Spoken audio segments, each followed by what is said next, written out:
बाद तेल की कीमतों में गिरावट आएगी।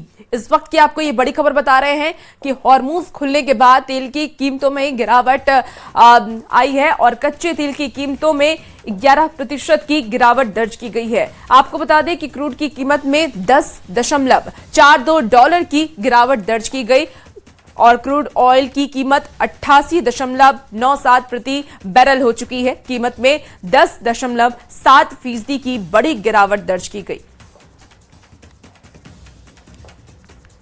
तो हॉर्मूज खोलने का हर किसी को इंतजार था क्योंकि लगातार तेल की कीमत में बढ़ोतरी हो रही थी, लेकिन आप बता दें आपको कि हॉर्मूज खोलने के बाद तेल की कीमतों में गिरावट दर्ज की गई है। कच्चे तेल की कीमतों में 11% की गिरावट दर्ज की गई। क्रूड की कीमत में 10.42 डॉलर की गिरावट दर्ज की गई है। क्रूड ऑयल की कीमत अब 88.97 प्रति बैरल हो चुकी है। कीमत में 10.7% की बड़ी गिरावट दर्ज की गई।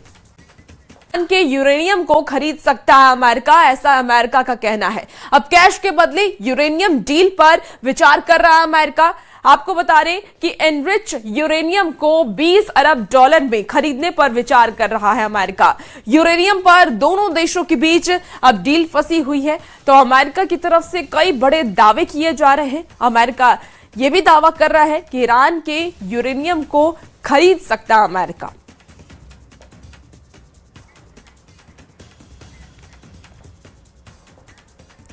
और ईरान ने साफ कर दिया है कि लेबनान में 10 दिन के सीज फायर से बात नहीं बनेगी और अगर इजराइल का हमला फिर हुआ तो अमेरिका से बातचीत टूट जाएगी। वहीं इजराइल भी अड़ गया है कि नेतन्याहू ने यह कहा है कि उनकी सेना लेबनान से बाहर नहीं जाएगी।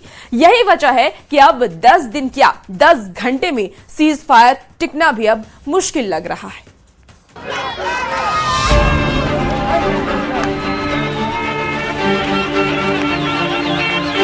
ये खुशी ज्यादा देर टिकेगी नहीं।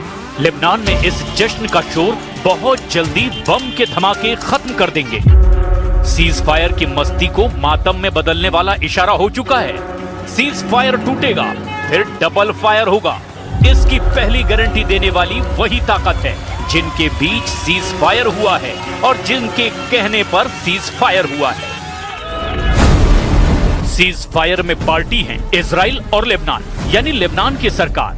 इसमें हिजबुल्लाह नहीं है, यानी दो बड़ी पार्टियों के बीच एक पार्टी हिजबुल्लाह है जिसकी असल मायने में इजराइल से टक्कर चल रही है। वहीं इन तीन पार्टियों के साथ डोनाल्ड ट्रंप भी हैं जिनकी जमीन यानी अमेरिका में 10 दिन का सीज फायर का ऐलान हुआ है। लेकिन ये सीज फायर 10 दिन क्या, अगर 10 घंटे भी रुक पाया तो ट्रंप खुशकिस्मत कहलाएंगे, लेकिन ऐसा होगा मुश्किल है। 10 दिन का सीज फायर अब डबल फायर होता हुआ नजर आने लगा है।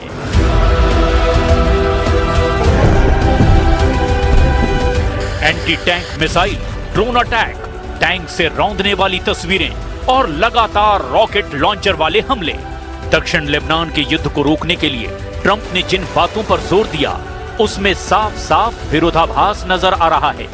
ट्रंप ने लेबनान और इजराइल के बीच युद्ध रुकवाने के साथ इसे भड़काने की तैयारी भी कर दी है। अमेरिका ने सीज फायर की शर्तों में लिखा है कि अगर इजराइल को खतरा महसूस हुआ तो वो लेबनान में किसी भी टारगेट पर हमला कर सकता है। इजराइल के ऐसे एक्शन पर सीज फायर की शर्त लागू नहीं होगी। ये सीज फायर का ऐसा पॉइंट है जो किसी भी वक्त युद्ध को और भड़का सकता है। लेकिन इस खौफ से दूर दक्षिण लेबनान के लोग अपने घर वापस जा रहे हैं। सिदोन और टायर के अलावा बाकी शहरों की तरफ भी लोग अपनी गाड़ियों से पहुंचते दिखाई दे रहे हैं।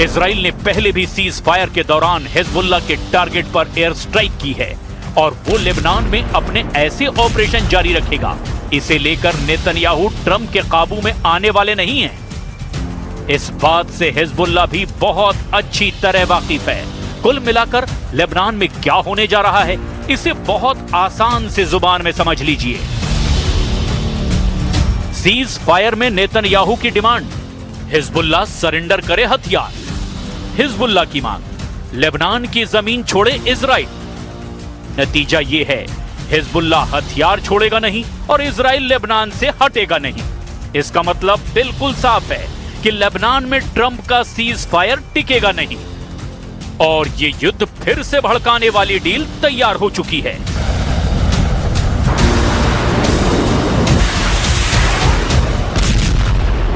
אנחנו נשארים בלבנון ברצועת ביטחון מעובה. זה לא 5 הנקודות שהיו לפני שהגת הערים. זה רצועת ביטחון שמתחילה בים וממשיכה עד הר דוב ומבואות החרמון עד גבול סוריה. רצועת ביטחון של 10 קילומטר עובי, שהיא הרבה יותר חזקה, הרבה יותר עצימה, הרבה יותר רצופה והרבה יותר מוצקה ממה שהיה לנו קודם לכן. इजराइल के साथ सीज फायर शुरू होते ही दक्षिण लेबनान में लोग लौटने लगे हैं। जिस इलाके में लाखों लोग शहरों को खाली करके उत्तरी लेबनान की तरफ चले गए थे, वो अब वापस आ रहे हैं। उंगलियों से वी यानी विक्ट्री का इशारा करके इजराइल को बताने की कोशिश है कि उसके लिए ये जरूर बफर जोन है, लेकिन उनके लिए ये उनका घर है। जबकि इजराइल की वार्निंग बिल्कुल साफ है कि ये इलाका खतरे से खाली नहीं है और लोग भी जानते हैं कि लेबनान के आसमान में इजराइल के लड़ाकू विमानों की गश्त जारी रहेगी और नेतन्याहू के कमांडरों की जब मर्जी होगी तब लेबनान पर एयर स्ट्राइक होगी। यानी इजराइल का ऑपरेशन रुकेगा नहीं। हिजबुल्लाह को टारगेट करने के लिए टायर से लेकर सिदोन और बाकी शहरों और रिहायशी इलाकों में बमबारी जारी रहेगी।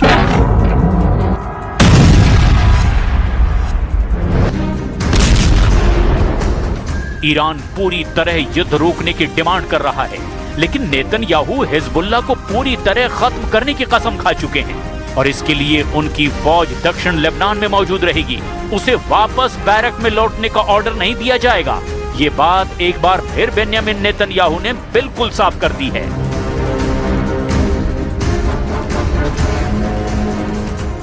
אני דיברתי עם הנשיא טראמפ עכשיו ביומיים האלה, והוא אמר לי שהוא נחוש בצורה אדירה להמשיך גם את המצור הימי וגם להביא לפירוק יכולת הגרעין של איראן, מה שנותר ממנה. הוא לא מוותר על זה, הוא בטוח שיכול לסלק את האיום הזה אחת ולתמיד, בהמשך לדברים הגדולים שעשינו יחד. כמובן נטפל גם באיום הטילים, גם ביכולת ההשערה, אני לא מפרט.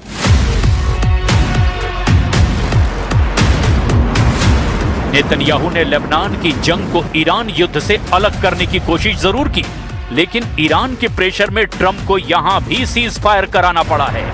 अब सबकी नजर ईरान की पुरानी डिमांड पर है।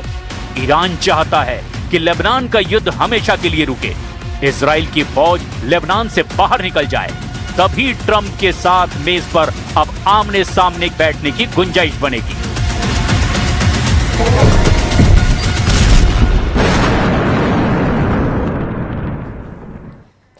मिडिल ईस्ट की भीषण जंग, 10 दिन का सीज फायर और अब डील डन का एक बड़ा दावा अब देखिए डोनाल्ड ट्रंप की तरफ से किया गया है। ट्रंप ये कह रहे हैं कि ईरान झुक गया, हॉर्मुज खुल गया और समझौता बस होने ही वाला है। लेकिन तस्वीर इतनी आसान नहीं है। यूरेनियम पर अब भी तकरार जारी है। अमेरिका ये चाहता है कि वो कंट्रोल करे, तो ईरान अपने न्यूक्लियर सपने से पीछे हटने को तैयार नहीं है। उधर नेतन्याहू लेबनान में सख्त रुख पर कायम है और सीज फायर पर भी सवाल खड़े हो रहे हैं।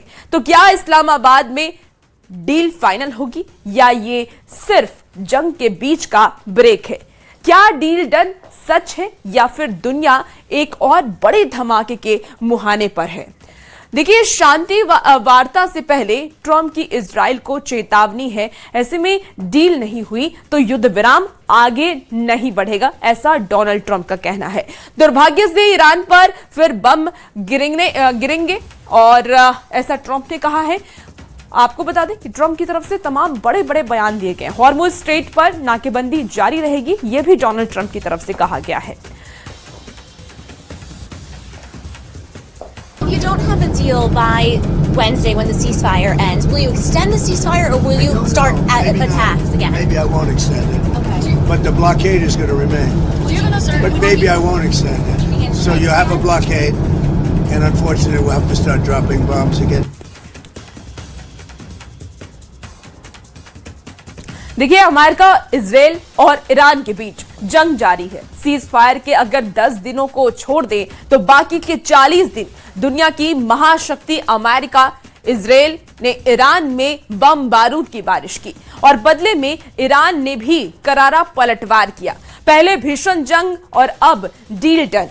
बिल्कुल यही दावा किया जा रहा है कि अमेरिका की ओर से जिस हॉर्मूज के मुद्दे पर बात अब तक फंसती नजर आ रही थी, उसे ईरान ने खोल दिया है। हालांकि यूरेनियम पर तकरार अब भी जारी है।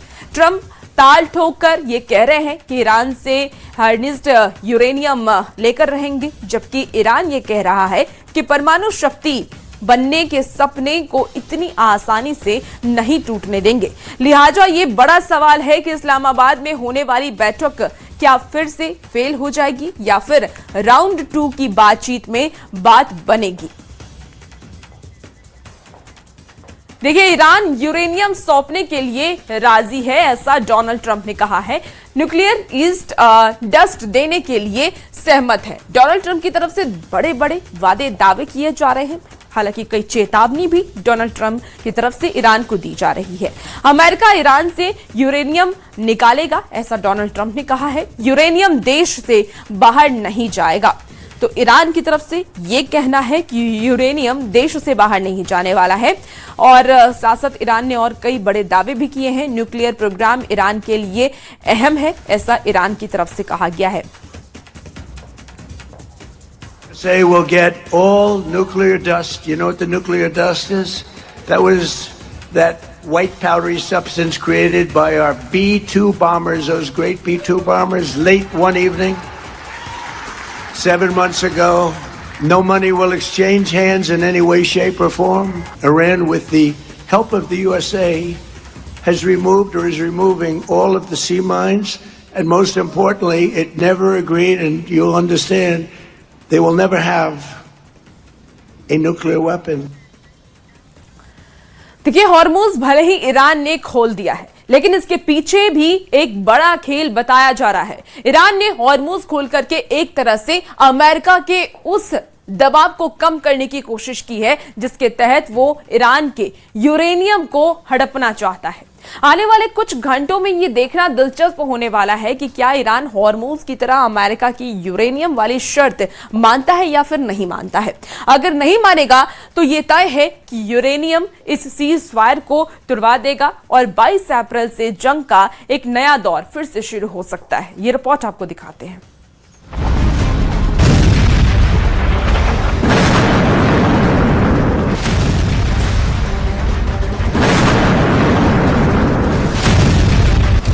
ईरान का यूरेनियम लूटेगा अमेरिका, ऊंट वाला सपना ना देखें ट्रंप।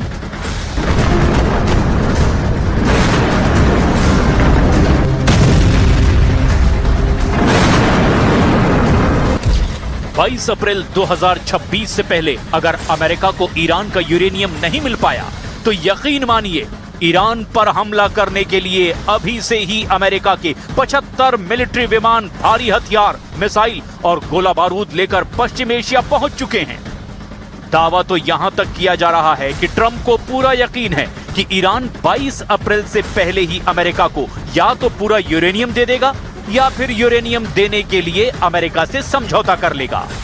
यही वजह है कि ट्रंप ने ऐलान कर दिया है कि वो ईरान से समझौते के दौरान पाकिस्तान भी जा सकते हैं। लेकिन वहीं दूसरी तरफ ईरान की सबसे ताकतवर और सुप्रीम पावर IRGC ने ईरान के सरकारी मीडिया पर ऐलान कर दिया है कि अगर ट्रंप ये सपना देख रहे हैं कि ईरान उन्हें अपना 60% संवर्धित यूरेनियम देने जा रहा है तो इसी के लिए ईरानी कहावत है, ऊंट कपास के बीज का सपना देखता है, कभी उसे निगल जाता है, कभी दाने दाने करके खाता है। अमेरिकी नेता हवा में महल बना रहे हैं जो कभी भी हकीकत में पूरा नहीं होगा। इसके साथ ही ईरान ने अपना अभी तक का सबसे शक्तिशाली और लंबी दूरी का घातक और खौफनाक हमला करने वाला ऐसा किलर ड्रोन गाजा लॉन्च कर दिया है जो अमेरिकी